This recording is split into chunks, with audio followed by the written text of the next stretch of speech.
નમસ્કાર મિત્રો, સ્વાગત છે આપણી યુટ્યુબ ચેનલ નકોમરીશની અંદર।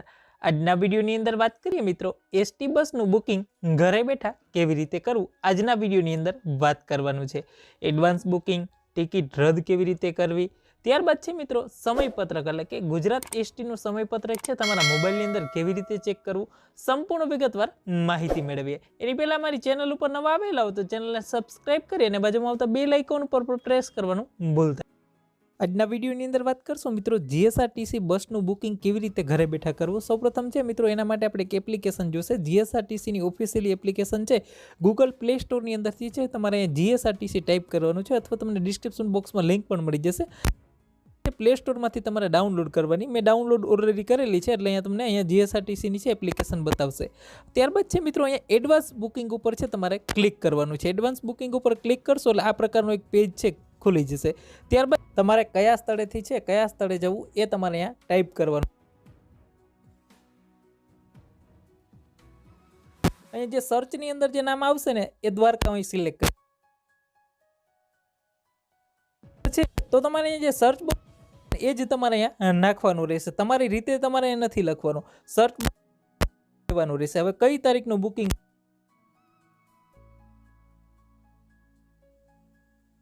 તારીખ સિલેક્ટ કરવાની। જો તમારે રિટર્ન બુકિંગ કરવી હોય કે પરત ફરવાની તારીખ પણ નાખી દેવાની।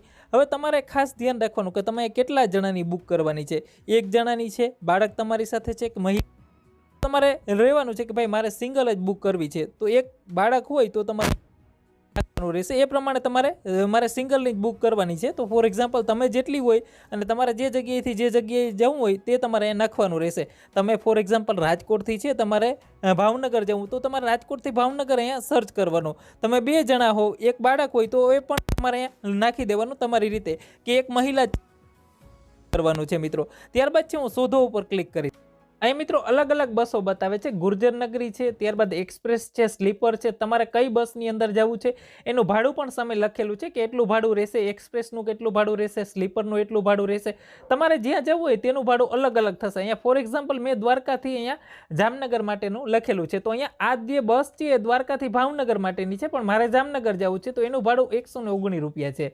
હવે એનો ટાઈમ પણ અહીંયા લખેલું છે, ક્યારથી કેટલી વારે પહોંચાડી દેશે, અહીંયા 3 કલાકમાં મને પહોંચાડી દેશે। અહીંયા બસનો ટાઈમ પણ લખેલો હશે બરાબર, ક્યારે ઉપડશે ને ક્યારે પહોંચશે અને કેટલો ટાઈમ લાગશે તમારે જે ડિસ્ટન્સ કાપવાની અંદર અને કેટલી સીટો અવેલેબલ છે એ પણ અહીંયા તમને બતાવે છે। ફોર એક્ઝામ્પલ મારે આ બુક કરવી છે કે 15 તારીખના રોજ છે મારે દ્વારકાથી છે જામનગર જવા માટે, અહીંયા દ્વારકા ભાવનગર વાળી બસ છે એની અંદર 119 રૂપિયા ટિકિટ છે ને 41 સીટ અત્યારે અવેલેબલ છે તો એના ઉપર હું ક્લિક કરીશ। ત્યારબાદ છે મિત્રો અહીંયા તમારે જે સીટ, મારે તો હું એક જ જણો છું બરાબર, મારે તો અહીંયા એના ઉપર હું એક ફોર એક્ઝામ્પલ કોઈ પણ એક સીટ ઉપર ક્લિક કરું છું। એ સીટ ઉપર ક્લિક કરી અહીંયા તમારું નામ નાખી દેવાનું રહેશે। તમારું જે નામ હોય એ પૂરેપૂરું તમારે નામ નાખી દેવાનું રહેશે।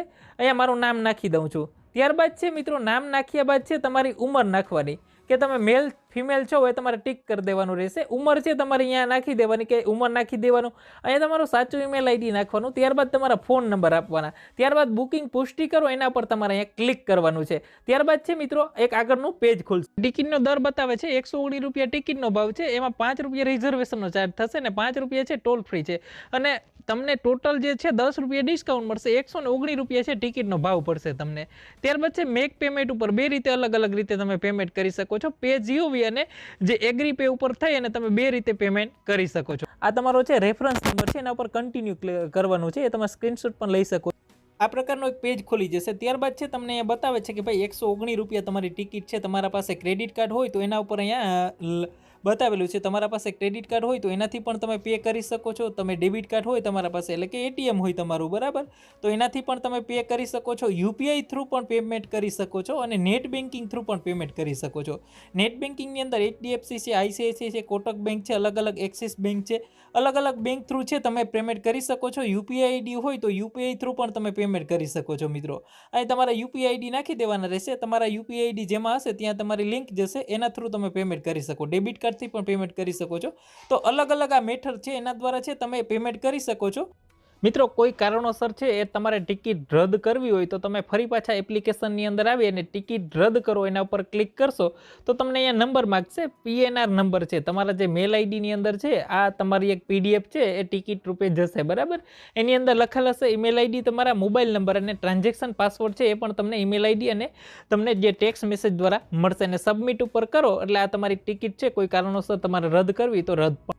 તો તમે સમયપત્રક છે મિત્રો ચેક કરી શકો છો. સમયપત્રક ચેક કરવા માટે તમારે અહીંયા તમારે કયા સ્થળેથી કયા સ્થળે જવું છે, બરાબર. ફોર એક્ઝામ્પલ હું જામનગર છે, મારે જામનગરથી દ્વારકા માટેનું સર્ચ કરું છું.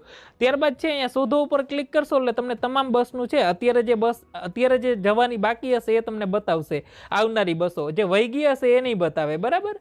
તો આ 14 તારીખ છે એટલે આજની જ બસ એક બાકી હતી એક બતાવે છે. ફોર એક્ઝામ્પલ તમે 15 તારીખનું જોશો એટલે તમને વધારે બસો બતાવશે. જે આવનારી બસો છે હવે જશે અહીંથી, બરાબર, કે જામનગરથી દ્વારકા જશે એ બસનું લિસ્ટ છે અહીંયા આખું તમને મળી જશે, બરાબર. કોઈ ઇસ્યુ હોય તો તમે એકવાર એપ્લિકેશનની અંદર બહાર નીકળી અને ફરી પાછા તમે એન્ટર થશો તો આ ઇસ્યુ તમારો સોલ્વ થઈ જશે. ત્યારબાદ છે મિત્રો અહીંયા તમે ટ્રેક પણ તમારી બસ કરી શકો છો, વર્તમાન ટિકિટ તમે ચેક કરી શકો છો, બુકિંગ કરેલી માહિતી પણ ચેક કરી શકો છો. વિશેષ તમારે આમાંથી કોઈ પણ તમારે કહેવાય ને કે એક ફ્યુચરને અલગથી સમજવું હોય તો નીચે કોમેન્ટ બોક્સની અંદર કોમેન્ટ કરજો તો એ ફ્યુચર વિશે બસ પાસ કેવી રીતે કઢાવવો, બરાબર, એ પણ આપણે અને એક બસ ટ્રેક કેવી રીતે કરવી એનો અગાઉ વિડીયો પણ બનાવેલો છે. તો આજના વિડીયોની અંદર આઈ હોપ કે આ માહિતી તમને સમજાઈ ગઈ હશે, બરાબર. કોઈ પણ માહિતી તમારે જરૂર હોય તો નીચે અવશ્ય કોમેન્ટ બોક્સની અંદર કોમેન્ટ કરજો.